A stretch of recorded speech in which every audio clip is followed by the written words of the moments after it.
KCN news में आपका स्वागत है। आज हम करावल नगर विधानसभा से भारतीय जनता पार्टी के नवीन कुमार से क्षेत्रीय मुद्दों पर सीधी बात करेंगे। नवीन जी, KCN न्यूज में आपका स्वागत है सर।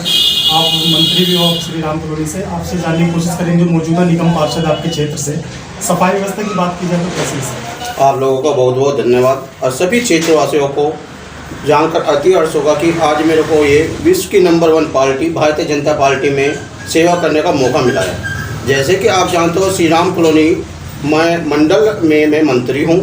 आप खुद देख रहे हो, खजूरी चौक से लेके A block, B block, C block और श्री राम कॉलोनी में इतना चलना दुर्लभ है कि खजूरी चौक से जैसे ही हम उतरते हैं, नाले की पुलिया यहाँ पे इतनी गंदी व्यवस्था है कि कोई भी कूड़ा नहीं उठाता। नालियों की इतनी गंदी व्यवस्था है कि कभी नाली साफ नहीं होती। जैसे ही हम 1-2 बार आमीन मलिक जी जो हमारे क्षेत्र के करंट में हमारे निगम पार्षद हैं, उनको कई बार फ़ोन करते हैं, फ़ोन नहीं उठाते।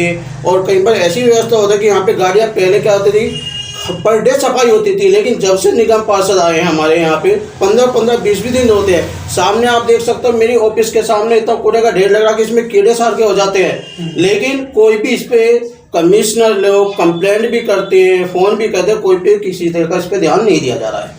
जो मौजूदा निगम पार्षद है वो सर आम आदमी पार्टी से है? आम आदमी पार्टी से हैं, श्री राम कॉलोनी से हैं, हमारे मंडल से हैं, हमारी विधानसभा से है। लेकिन हमारा दुर्भाग्य है कि हमने ऐसा निगम पार्षद का चुनाव किया, ऐसा को चुना है जो कि हमारे क्षेत्र की समस्याओं पे बिल्कुल भी ध्यान नहीं दिया जा रहा। रात में अकेले में कोई भी बंदा कहीं भी जा नहीं सकता, कोई इमरजेंसी हो जाए, कूड़े की इतनी बुरी व्यवस्था है कि आदमी 2 मिनट खड़ा नहीं हो सकता कॉलोनी के अंदर। बहुत बुरा हाल है कॉलोनी में। बिल्कुल, जिस तरह आप सर आरोप लगा रहे हैं कि मौजूदा निगम पार्षद आम आदमी पार्टी से जीतने के पश्चात उन्होंने बिल्कुल काम नहीं किया क्षेत्र में, वही दूसरी ओर बात की जाए मोहन सिंह बिष्ट की, तो उनके कार्यकाल से अब तक क्या क्या विकास कार्य हुए हैं सर? मेरे लोकप्रिय विधायक मोहन सिंह बिष्ट जी द्वारा लाइट की व्यवस्था जरूर की गई। हर कॉलोनी में, हर गली में लाइट की व्यवस्था है। जैसे कि आप जानते हो, सिविल लाइन चालू होने वाली है, हर मेन रोड बनाया जा रहा है। और जहाँ तक का होता है कि मेन रोड पे कोई भी दिक्कत नहीं आती। लाइट की व्यवस्था है, पानी की व्यवस्था है।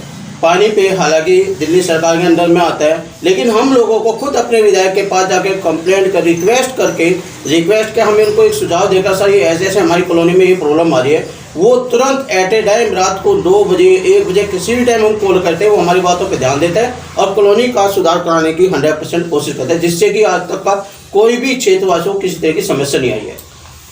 सूत्रों की माने तो सर मैंने सर्वे किया था, तो वो ये सुनने को आया कि मोहन सिंह बिष्ट जी ने सोनिया विहार में बिल्कुल भी काम नहीं करवाया सर, ना वहाँ पे कोई पानी की निकासी है। क्षेत्रीय जनता परिवर्तन चाहती है, आप क्या कहना चाहेंगे सर? मैं आपकी नॉलेज में जानना चाहता हूँ, जैसे कि सोनिया विहार श्री राम कॉलोनी है, अभी क्षेत्र का निजीकरण हुआ है। आप श्री राम कॉलोनी में जाके देखो, वहाँ पे रोड कितने अच्छे बने हैं। खजूरी चौक से जैसे होता है, जैसे कि हमारा थाना था, थाने पे आज से पहले इतना बुरा आता, थाने में जाने के लिए हमें शायद नाव की जरूरत पड़ती। आज उस रोड पे जाके देखोगे, रात में लाइट की सुविधा, रोड की सुविधा, हमारे माननीय सांसद मनोज तिवारी द्वारा जो है इतना विकास किया गया कि वहाँ पे लाइट की व्यवस्था की गई है। और सेकंड, रोड उसको तुरंत बनाया गया, जिससे कि आने जाने में कोई भी परेशानी नहीं हुई है। सोनिया विहार के अंदर, थाने के पास, खजूरी थाने के पास पहले इतना पानी भरा रहता था कि आदमी निकल नहीं पाता था, लेकिन सांसद जी द्वारा, विधायक जी द्वारा तुरंत वहाँ कार्रवाई की गई, वहाँ में पानी निकलवाया गया, दोबारा रोड बना है, लाइट लगवाई चारों तरफ। कुछ कार्यकर्ता से मैंने जब इंटरव्यू लिया तो ये कह रहे थे कि आपसी गुटबाजी है सर, सांसद की, विधायक की, निगम पार्षद की, इन तीनों की आपस में ही नहीं बनती, तो विकास कार्य कहाँ से होंगे? देखो जी, विकास कार्य जो विकास करने होता है वो गुटों से कोई मतलब नहीं होता। जिसको काम करना होता है वो काम करता है, चाहे वो आम आदमी पार्टी से हो, चाहे वो बीजेपी से हो या अदर किसी भी पार्टी से हो। ऐसा तो नहीं सकता एक परिवार में कोई भी गुटबाजी हो। एक परिवार में कभी गुटबाजी नहीं होती, मतभेद हो सकता है लेकिन मतभेद नहीं हो सकता। इसलिए हमारे क्षेत्र में हमारे सांसद जी, विधायक जी और हमारे जिला अध्यक्ष दिन रात मेहनत करके पूरा काम कर रहे हैं, किसी भी तरह कोई परेशानी नहीं आ रही है। लेकिन सबसे बड़ी जो दिक्कत आ रही है हमें एमसीडी की तरफ से आ रही है, जो कि हमारे क्षेत्र में सफाई की व्यवस्था बिल्कुल जीरो है। ये बात भी सत्य है कि सर दिल्ली सरकार फंड नहीं दे रही है एमएलए को? सर दिल्ली सरकार जो फंड नहीं दे रही, इसके बारे में काफ़ी ऐसे एमसीडी के ऐसे कर्मचारी, मैं खुद, मेरे फादर जो है एमसीडी में एज ए एम्प्लॉय थे, जो कि रिटायर हो गए। लास्ट रिटायर होने के बाद आज तक का उनको पेमेंट नहीं मिली है। एमसीडी का इतना दुर्भाग्य है कि बहुत बुरे हालत हो रहे हैं। जब आने से पहले कहते थे हम ये कर देंगे, ये कर देंगे, आज देखो अभी कॉलोनी में गलियों में सफाई नहीं हो रही, कर्मचारी सारे परेशान हैं। सर गाड़ियाँ सारी साफ हो गई, पता नहीं कहाँ गई है गाड़ियाँ जब से आम आदमी पार्टी आई है। आप सर जनता के बीच विजिट करते हो तो जनता क्या परिवर्तन चाहती है? जनता मेन परिवर्तन ये चाहती है कि एमसीडी से आपको भगाओ, बीजेपी को लाओ और सबका साथ सबका विकास। आप बताइए सर, भविष्य में पार्टी आपको क्षेत्र का प्रतिनिधि करने का मौका मिले तो आप करोगे?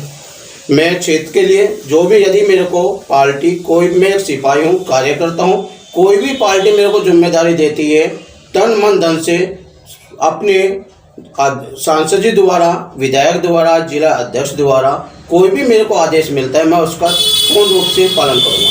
अभी सर बिना प्रतिनिधि आप क्या क्या काम कर रहे हैं जनता के लिए? इस टाइम करंट में जैसे कि अभी हमारे क्या है कि कॉलोनी में जाके जैसे छोटी मोटी समस्या है, कोई नाइट में बीमार हो जाता है, सेकंड क्या ही कुछ पेंशनें नहीं बन रही हैं, जिनके आई कार्ड में प्रॉब्लम आ रही है, ये छोटे मोटे काम कर देते हैं। ये स्वयं आपके माध्यम से होता है? ये स्वयं हमारे माध्यम से होते हैं, बाकी जो पार्टी का हमारा आदेश होता है उसका हम पालन करते हैं। सर आपसे एक चीज़ और जानेंगे हम, हमारे दर्शक भी जानना चाहेंगे। अयोध्या में राम मंदिर बनाया गया है, हिंदुत्व के लिए बहुत बड़ी बात है सर, लेकिन आपसे ये भी जानने की कोशिश करते हैं, जो वहाँ के 3 किलोमीटर के दायरे में जितने भी आशियाने थे, घर थे लोगों के, उन्हें उजाड़ दिया गया है सर। क्या यूपी सरकार उन्हें घर देगी दोबारा बना के? जैसे कि आपने जानते हो यूपी के अंदर, ये हमारा उत्तर प्रदेश का मामला है। आपको बता दें कि जैसे कि हमारे जो मुख्यमंत्री जी हैं, उन्होंने क्या कहते हैं, पहले घर उजाड़ने से पहले घर बनाने की व्यवस्था करते हैं। अभी कुछ दिन पहले स्पेशल स्ट्रिक्ट नोटिस दिए हैं कि यदि कोई गलती से गरीब आदमी कहीं गलत रुक गया है या मकान बनाया, उनको पहले रहने की व्यवस्था दी जाए। आपको बता दूं, हमारे जिला अध्यक्ष पूनम चौहान जी द्वारा, सांसद द्वारा, विधायक द्वारा 1506 कार्यकर्ता अभी राम मंदिर अयोध्या की यात्रा कर पाए हैं, जो कि किसी भी तरह की कोई भी असुविधा नहीं हुई है, ना कोई किसी तरह का प्रतिरोध हुआ है, और बहुत अच्छा और भव्य दर्शन बड़ी शांतिपूर्वक किया गया है। तो जो अन्य पार्टी के लोग हैं वो सिर्फ बदनाम करने की कोशिश कर रही है भाजपा को। देखो जी, कोई भी चीज़ होता है, कोई चीज़ अच्छी होती है तो सबको बुरी लगती है। आज एमसीडी को क्या गंदगी नहीं दिखाई दे रही? एमसीडी को गंदगी तो दिखाई नहीं दे रही, 200 पे लाख वो तो कर रहे हैं। राम मंदिर क्यों बनवा दिया? पहले कहते थे राम मंदिर बनाएंगे, तारीख नहीं बताएंगे, वो तो 22 तारीख भी आ चुकी है। 22 जनवरी को जो भव्य उद्घाटन हुआ है, भव्य समारोह हुआ, पूरे देश ने, विश्व ने भी उसको देखा है। लेकिन एमसीडी के अंदर जो हो रहा है, दिल्ली की हर जनता जानती है, एक एक चीज़ का एक एक जवाब देगी। वक्त आने पर हर जनता, हर बच्चा इस चीज़ का जवाब देगी। हम कितना बड़ा दुर्भाग्य है कि एमसीडी के हमें गली में से नहीं निकल सकते, पानी नहीं निकल सकता, और गली की कभी सफाई नहीं होती। अंत में सर जान लेंगे, लोकसभा चुनाव नज़दीक है सर, क्या लगता है अगर पार्टी प्रतिनिधि को अगर चेंज कर देता तो इससे कुछ फर्क पड़ेगा सर? और आम आदमी पार्टी और कांग्रेस पार्टी जो एक अलायंस बन के चुनाव लड़ेगी दिल्ली में, इससे भी क्या नुकसान होगा भाजपा को? देखो जी, भाजपा जो है हमारी भारतीय जनता पार्टी है। पहली बात तो हम भारतीय जनता पार्टी के सिपाही है, किसी को भी आदेश देगी वो उसका पालन करेगा। उसमें ये नहीं देखा जाएगा हम नरेंद्र मोदी जी के सिपाही हैं, विश्व की नंबर 1 पार्टी है, उनके बताए हुए मार्ग पर चलेंगे, देश का विकास, सबका विकास। तो बाकी आप देख ही रहे हो, चाहे 2 परिवार जुड़ जाओ या 4 जुड़ जाओ, आपके सामने सारी है। कांग्रेस की क्या हालत है, शायद गाँव में नाम लिखवाने वाला नहीं मिल रहा कोई भी कॉलोनी में, कोई कांग्रेस अपने आगे लिखवा लो। बीजेपी एमसीडी के सामने नाम क्या कर, कूड़ा तो लिखवा सकते हो आप, नाम नहीं लिखवा सकते आप पार्टी का नाम नहीं लिखाएगा बंदा आज की डेट में कोई भी, ये लिखवा देगा कूड़ा वाली पार्टी है ये कहते थे कि झाड़ू झाड़ू सफाई करेगा, झाड़ू ही नहीं रही, झाड़ू ही खत्म हो चुकी दिल्ली के अंदर से। देखो कितना बुरा दुर्भाग्य है कि हमारा की कॉलोनी के अंदर आदमी निकल नहीं सकता। बिल्कुल, तो इससे कोई परिवर्तन नहीं होने वाला सर? इससे कोई परिवर्तन नहीं होएगा। भारतीय जनता पार्टी 7 सीट पे आ रही है और आएगी। कुछ मैसेज देना चाहेंगे अंत में दर्शकों को? हाँ, सभी क्षेत्रवासियों से अनुरोध है कि अपने अपने परिवार को, जहाँ तक भी आपकी है कि सब परिवार मिलकर भारतीय जनता पार्टी को विजय बनाए, और 7 सीटों पर सबसे अधिक वोटों से जो विधानसभा होगी, हमारी करावल नगर विधानसभा होगी, सबसे ज़्यादा वोटों से जीतकर हमारे प्रत्याशी आएंगे। बहुत बहुत धन्यवाद सर, आपने समय निकाल के हमसे बात की। शुक्रिया, धन्यवाद सर आपका।